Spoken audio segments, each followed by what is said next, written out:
not just the supporters ni President Bongbong Marcos really supports our fight in the West Philippine Sea. I was able to talk to different people, no? Sinasabi nila they were never a fan of President Bongbong Marcos. They never voted for President Bongbong Marcos.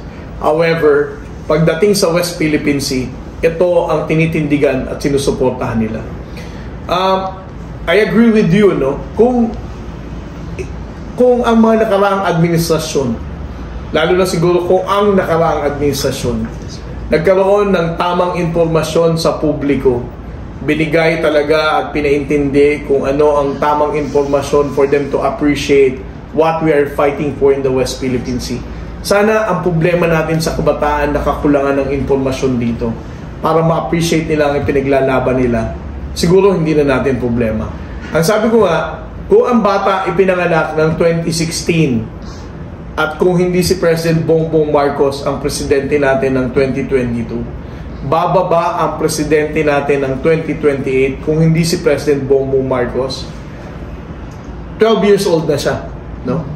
And that entire generation ng 12 years old pababa have already forgotten kung ano ang laban natin sa West Philippines. That's why I support President Bongbong Marcos in standing up and having this commitment of not surrendering a square inch of our territory to any foreign power. Ang sabi niya nga, ang tamang impormasyon will awaken the sense of patriotism, and for the next generation, sa susunod na saling lahi ng Pilipino, maituloy nila ang laban na to. Hindi ipinapangako ni Pangulong Bongbong Marcos na in 2028, before he steps down, ay tapos na ang gusot natin sa West Philippine Sea.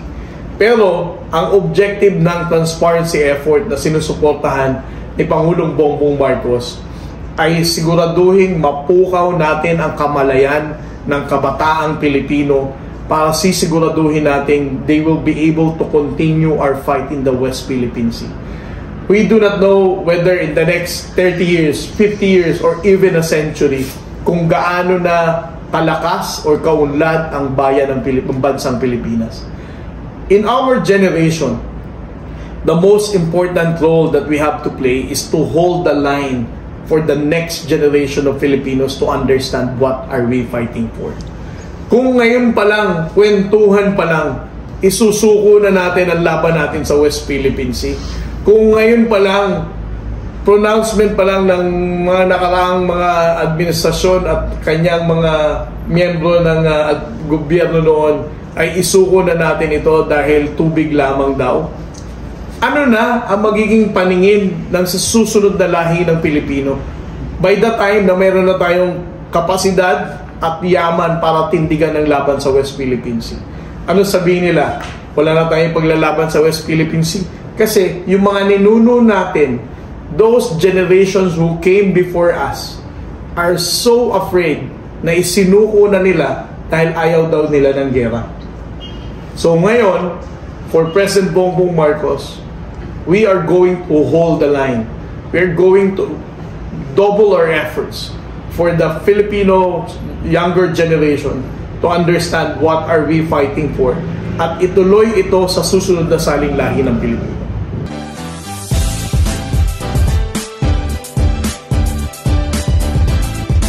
Commodore, ano na po yung update sa recent na banggaan kahapon dun sa Skoda Show?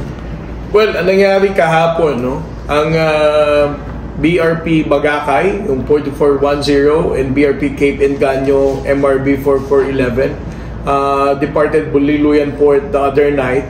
Ang misyon nitong dalawang barko na to ay magdala na supply sa ating mga Coast Guard personnel in different maritime features, no? Kasama dito ang Lawak, Likas, Patag, Parola, and even Pag-asa, no? Unfortunately, when these vessels passed through Skoda Shoal, no, around 3 a.m. ng madaling araw kahapon, ang mga Chinese Coast Guard conducted dangerous maneuver, no? When you say dangerous, ito na yung dikitan, harangan. You can just imagine sa sasakyan, no? Yung didikitan ka pero nag-aalangan na sasagiin ka naman, and then also ibablock ka. Ganyan yung ginawa ng China, no?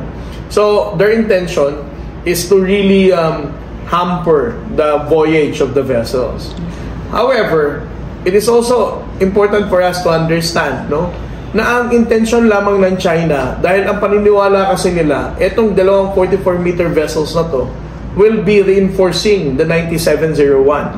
So, natakot sila sa sarili nilang multo na iniisip nila, totoo nga ang suspetsya nila na ang 44 meters na to will be joining 97 meter para paigtingin ang ating presensya sa Skoda Shoal.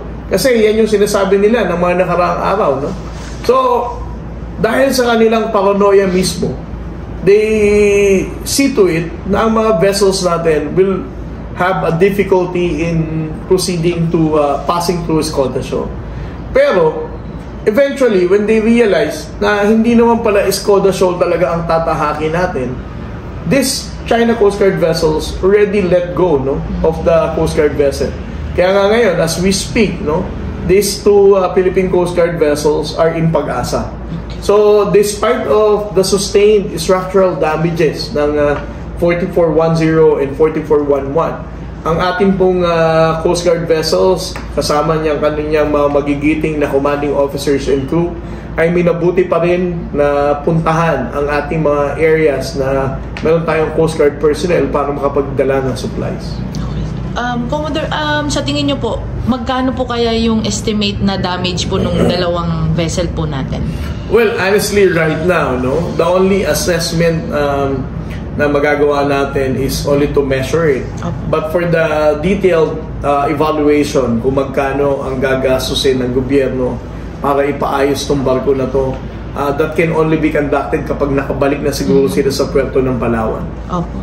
Tapos, isa pa po, Commodore, ano po kayong masasabi nyo sa paratang ng China? Sa isang pahayag nila kahapon sa Weibo po ata yun, na inaakusahan yung mga sasakyan pandagat ng Pilipinas na illegal daw na panghihimasok sa Skoda Shoal. Tapos, hindi daw natin pinapansin yung kanilang paulit-ulit na babala at sadyang bumabangga daw sa isang barko ng China.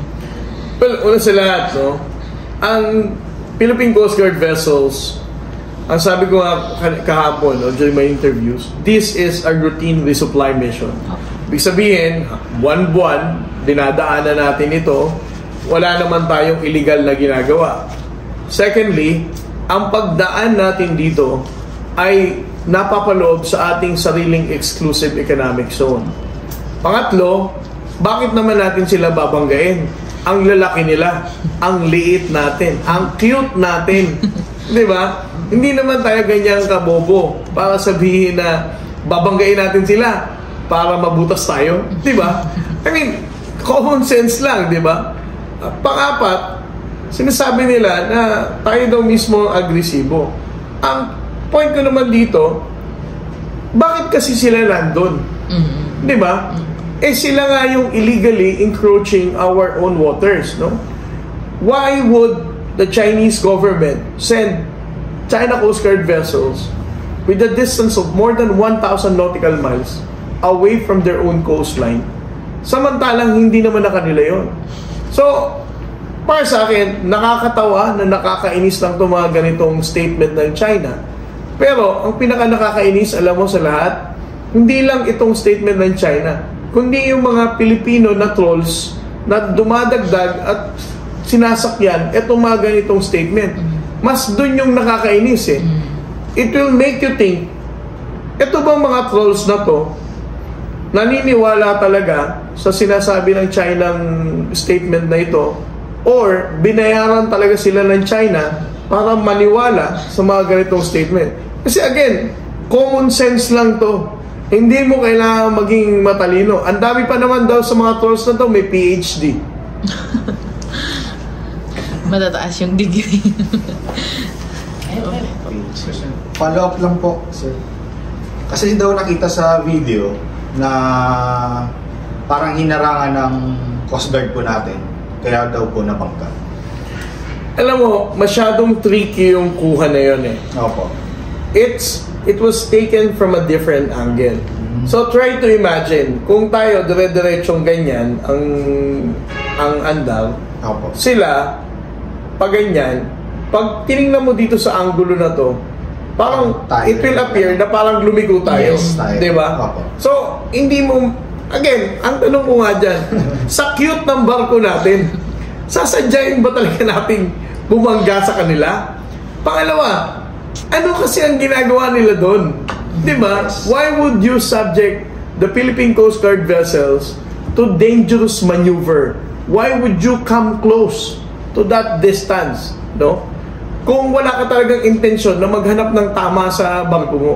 At again, ang barko natin ang liit eh. Parang ano yan eh. Kung ikaw may maliit na ano to, espresso ba to? Yung kotse na maliit. Sasagi ka ng 10-wheeler truck. May maniniwala ba talaga sa yung police na pag sinabi ng truck driver na ikaw bumangga sa akin eh? Di ba?